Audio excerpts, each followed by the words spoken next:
It's long been discussed. Who is the real you, Miami or Utah? Well, in 2027, we're going to find out. We're talking about the new matchup we got coming up between Utah and Miami, as well as previewing Big 12 Media Day.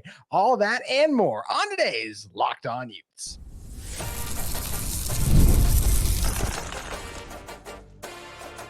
You are Locked On Utes, your daily podcast on the Utah Utes. Part of the Locked On Podcast Network, your team every day.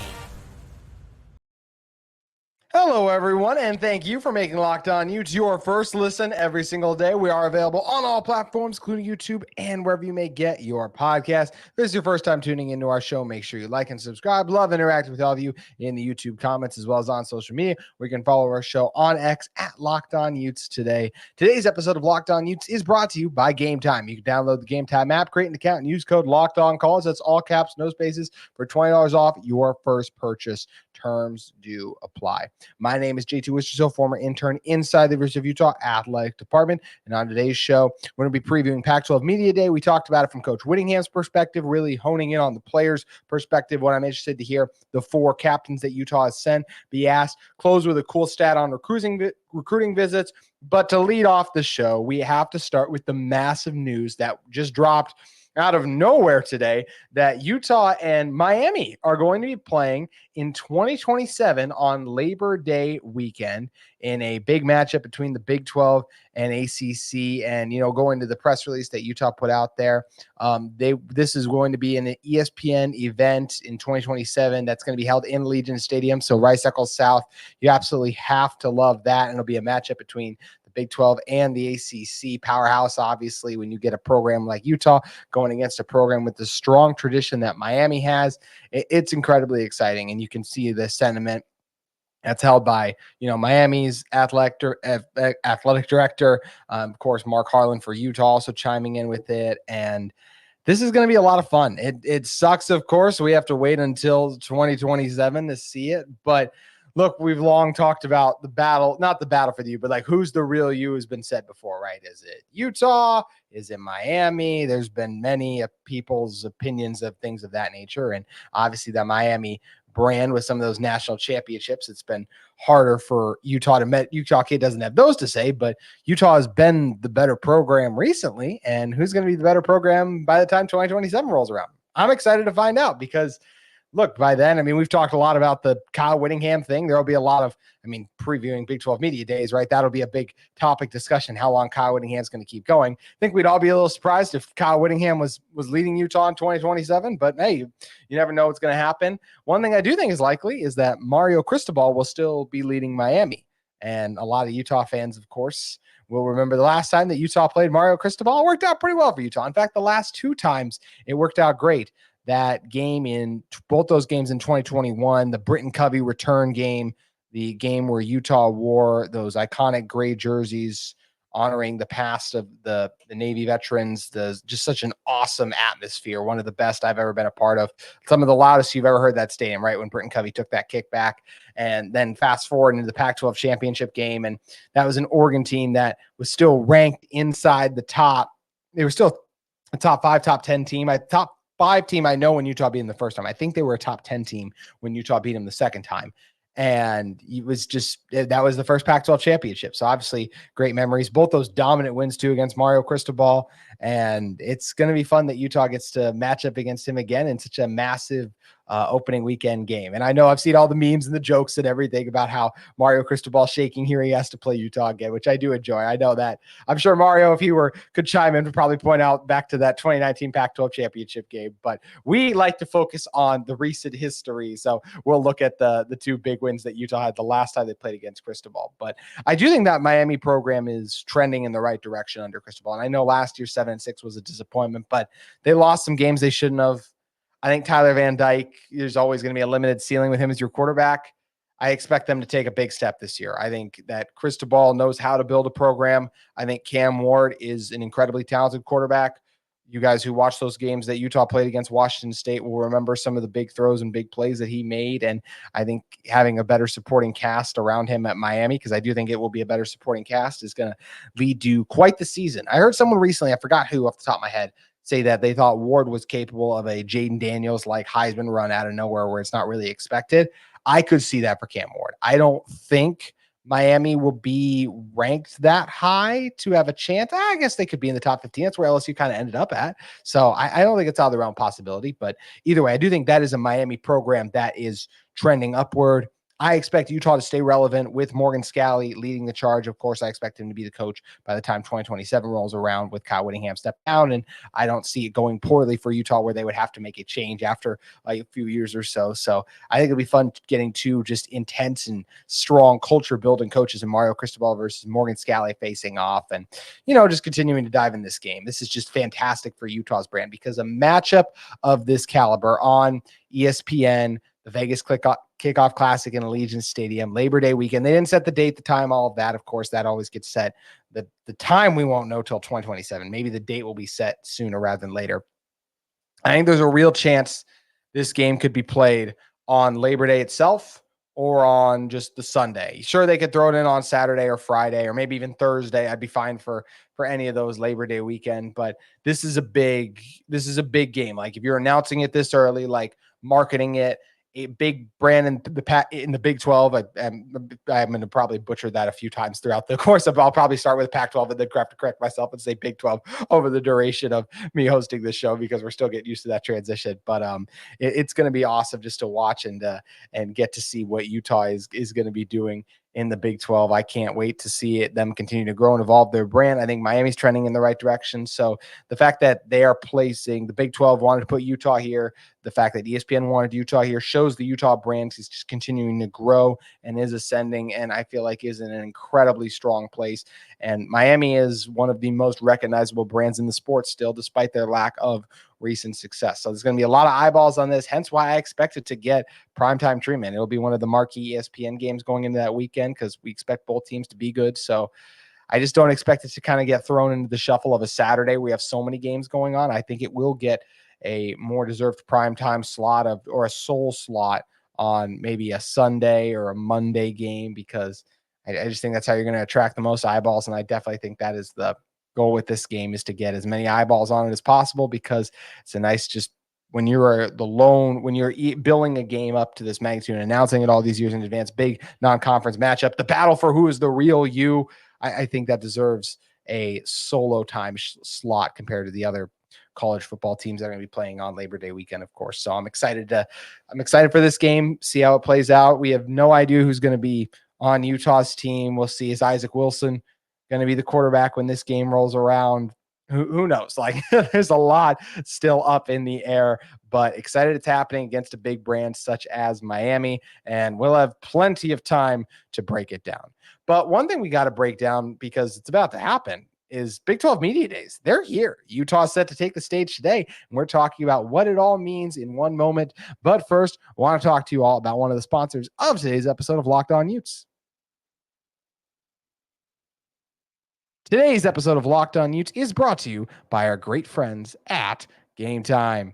GameTime is the fast and easy way to buy tickets. I love GameTime because of all their fantastic features that make it easy. They're now an authorized ticket marketplace of Major League Baseball, which makes getting the tickets faster and easier. Prices on the GameTime app, they actually go down the closer it gets to first pitch. There are so many fantastic deals.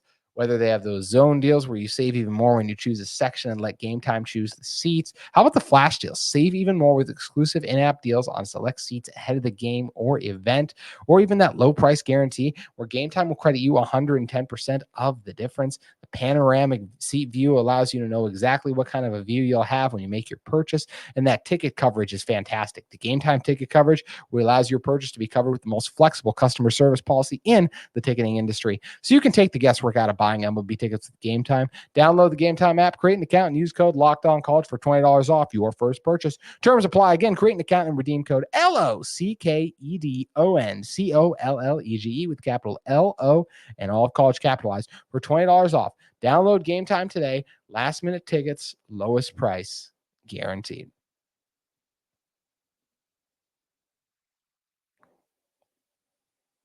Alrighty. Let's keep it rolling with Big 12 Media Days. Told you guys I would do it a few times. Did it twice in one podcast. So Big 12 Media Days are here. First time Utah is going to be among the teams in attendance. Is there in the Big 12 now. It just still feels weird to say, but this is where the reminder of like, man, we're getting close to the season. It's coming up quickly, and it's going to be fun. I'm excited to see what all we learn about this Utah football team. We talked a lot about yesterday with Kyle Whittingham. I want to focus more on the players today, but do want to let you guys know who are curious listening to this. Hey, how can I tune in to watch Big 12 media days, whether you're just watching in general or trying to check out and just see what time Utah's players are at? Well, I have you covered thanks to the great friends at the Utah Athletic Department who wrote in their release. The Big 12 Media Day show will air on ESPNU and ESPN Plus on Tuesday from 10 a.m. to 2 p.m. Mountain Time, or from 2 p.m. Pacific Time to 11 a.m. to 3 p.m. Mountain Time on Tuesday, with ESPN personalities that will be hosting the show. Coach Whittingham will appear on the show at 12:40 p.m. Pacific Time, 1:40 p.m. Mountain Time, with Rising at 12:55 p.m. Pacific Time, 1:55 p.m. Mountain Time. All the press conferences will air directly on ESPN Plus from 10 a.m. Pacific Time to 1:35 Pacific Time to 11 a.m. to 2:35 p.m. Mountain Time, with Whittingham coming on stage at 12:20 p.m. Pacific Time to 1:20 p.m. Mountain Time. So a lot coming up there, but to recap, because some of you might have heard, I said press conference as well as media day. They, just like they did with the Pac-12, there will be an open media session in which all of the traveling media members in attendance, like a Jake Hatch and a Drake Toll from the Locked On Network, I think they're both going to be in attendance for this. Like, they'll be able to ask Kyle Whittingham and open questions, but then the ESPN show, that's where they'll have Kyle Whittingham and Cam Rising on the main set. So that's where to know here. As we talked about yesterday, I covered everything with Kyle Whittingham, what I want to hear out of him, but I'd rather focus on the players today. So here's what I am looking to see out of the players. The number one, some of these things for Cam Rising, number one for him is everyone, of course, will want to hear about his health, but he was all good during spring ball. That'll be the question, but that's not my number one thing. I'm just curious to hear Cam, and he answered this before, but I want to hear on the Big 12 media stage with more microphones and more people listening outside of just the Salt Lake market, the Big 12 media market. This is the event in the college football world. So the college football world looking at it, I want to hear why he came back. He's talked about a little bit, the opportunity to win in the Big 12, but I want to hear him say it in front of this big of an audience. I'm curious if his answer will have changed at all. I want to hear him talk about just, the offense. There's been a lot of talk about it trying to become more explosive. I want to hear his thoughts on if he thinks Utah is going to be able to do that and execute that, the more dynamic effect. So what he likes about the offense there too. And I also want to hear what he hopes to accomplish this fall. I mentioned the opportunity to make history in particular, but what are his personal goals? I'm sure it'll just be generic wins and stuff like that. But I want to hear, like, what would it mean to you to get Utah to the Pac-12 championship game? Like, these are things or Big 12 championship game. It's been a rough one already. I apologize. But these are the kind of things I want to hear from him. He's talked about it a little bit in local settings, but it's an even bigger stage. So I'm curious what he'll say there. Other Utah offensive player in attendance will be Brant Kuithe. Want to hear him talk about his role in the offense, what he's excited about. He was, before his injury back in 22, he was set, just looked like he was going to have an unreal season when you look at what he did against Florida. And, I'm sure in Brant's mind after that Florida game, he figured that he was be going to the NFL draft after that. Unfortunately, the injuries really derailed all of that, and he didn't get a chance to declare early. So here is at Utah. So I want to hear him talk about what he's excited to be used this year, how he might be used differently. And one of the other guys, I'd love to know his personal goals for himself. I want to know if he thinks that Utah will genuinely air it out more, or if he just has confidence because he's gotten the ball in the past that they'll continue to do that. And what else I'd love to hear from Brant is, does he think he's going to be the best tight end in college football right now? Does he think he currently is? Do you think he'll be by the end of the year? Does he hear the noise and the questions? I always love when you ask guys that too. Like, do they hear the noise that's out there? Most of the time they deny it, and they're absolutely lying because not all of them. Most of them do hear the noise one way or another. Because even if they don't absorb it, the people around and close to them usually do. And then they say, oh, did you hear what so-and-so said? So I still believe a lot of time, most of that noise does trickle in a little bit. So excited to see what Brant Kuithe is going to get to say. on a big setting. Also love the defensive players that Utah's sending, Corene Reed and Junior Tafuna. Not the biggest names known in college football, I feel like, but two guys that are incredibly important to this team. Reed was a part of the first Pac-12 championship. Both Reed and Tafuna, right, were part of the first Pac-12 championship team, as was Rising and Kuithe. That's what makes this so crazy. In 2021, they helped Utah win a Pac-12 championship. Now fast forward to 2024, and they're looking to help them win a Big 12 championship. What I'm curious to hear out of Corene Reed, curious to hear him to talk about like who's going to step up without Leavani Damuni. Who does he think in that room to watch for? Sione Fotu, obviously the name that jumps out, but are there other guys that we're not talking about currently that we expect to emerge in that linebacker room for Utah?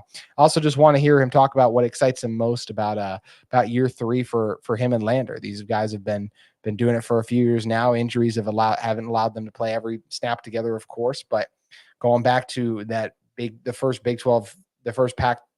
Pac-12 championship with Lander was able to win in 22, and on this dynamic duo at the inside linebacker spot for Utah has been incredibly effective. And I'm also excited to hear from Corene just talking about how he thinks Lander's progressing and doing, because obviously we all think Lander Barton's going to have a monster year. I want to hear what the guy who's been working out with him like up close and personal and watching him in practice, what Corene thinks he's going to do. So that's what I want to hear from Corene. And also, just while we're on the subject of all these guys, let me know in the comments for you guys. What are you watching and listening for at Big 12 Media Day? And on tomorrow's show, we'll definitely be recapping all of the comments that Coach Whittingham, Cam Rising, and everyone makes on the show.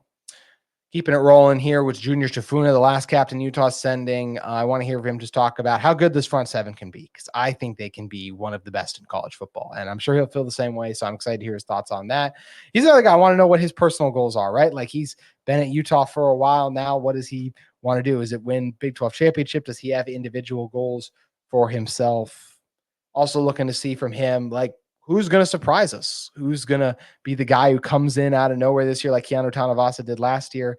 Who's going to be the guy who surprises us, whether he's on the D-line or just in the secondary or somewhere else on this team? Like, who else is going to surprise us? Because we know that Junior is one of the leaders on this team, leads Utah in so many of their chants and stretches before the game. So excited to hear Junior's thoughts as well. Other things I'm excited and just looking forward to hearing at Big 12 Media Day, not Utah exclusive, but just in general. I want to hear what other coaches think of the preseason rankings. Most of them will scoff them off, but is anyone take a shot? Usually doesn't happen, but sometimes coaches get fed up and they're willing to. So maybe there will be some frustrations that a team that hasn't been in the Big 12 for even a game yet is already the conference favorite. We've talked enough about this show. I feel like it's justifiably so, but obviously those Big 12 coaches will not feel that way too. So I'm excited to see what they'll talk about too. I want to hear what other teams and just coaches have to say about Utah and in general, and the other new additions, how they feel about them and what their thoughts are on the Utah brand and programs. Always curious to see. And obviously the big last thing is Brett Yormark on the future of the Big 12. We know how ultra aggressive he is. He has a big plan for expansion. It seems to want to continue towards so, or just in general, just the future of this conference.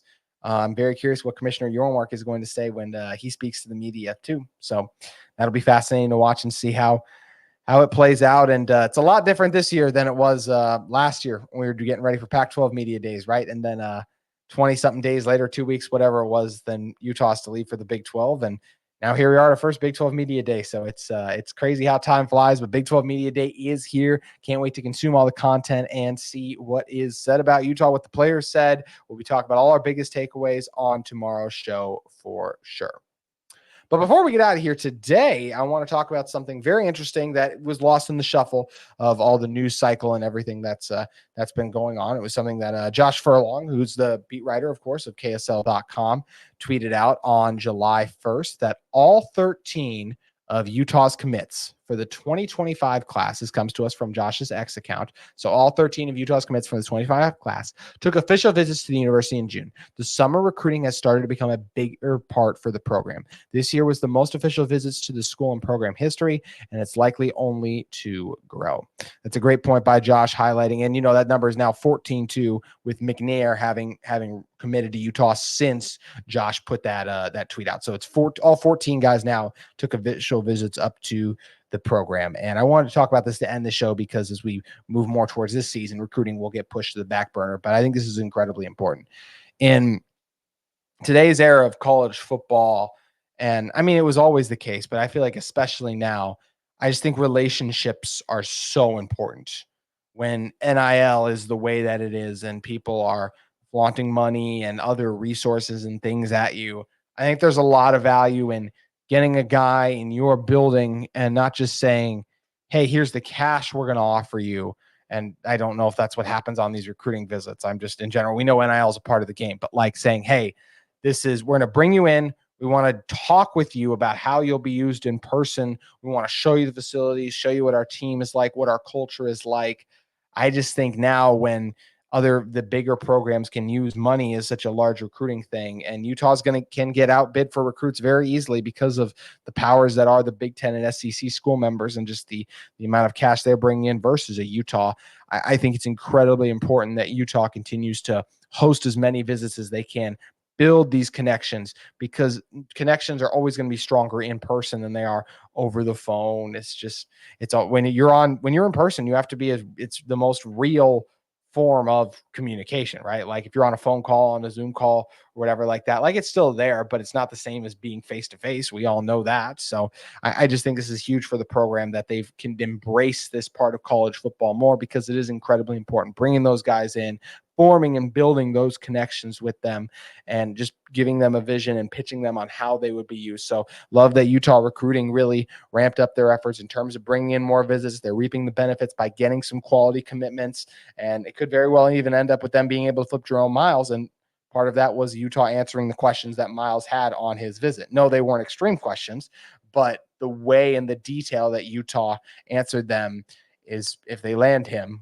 Jerome Miles, that will obviously a big difference of why Utah will be able to land a 5-star wide receiver, which would be the best recruit that's ever come through Salt Lake City. So exciting times for the Utah football program, the present with Big 12 Media Day, the future when we get the Battle of the U, Utah versus Miami, and the future with the recruits as well that Utah is trying to bring in an ad that could very well be playing Miami in 2027. So, it may just still be early July, but man, the season is right around the corner. Appreciate all of you for sticking to the very end of our show. Make sure you like and subscribe. Love to hear from you guys in the comments, your thoughts on Big 12 Media Day, everything that's going on there, what else you'd like to hear me talk about on the show. So much to still dive into as this season ramps up. It's going to be a special one for Utah athletics, and hope you'll see you all back here tomorrow as we recap Big 12 Media Days.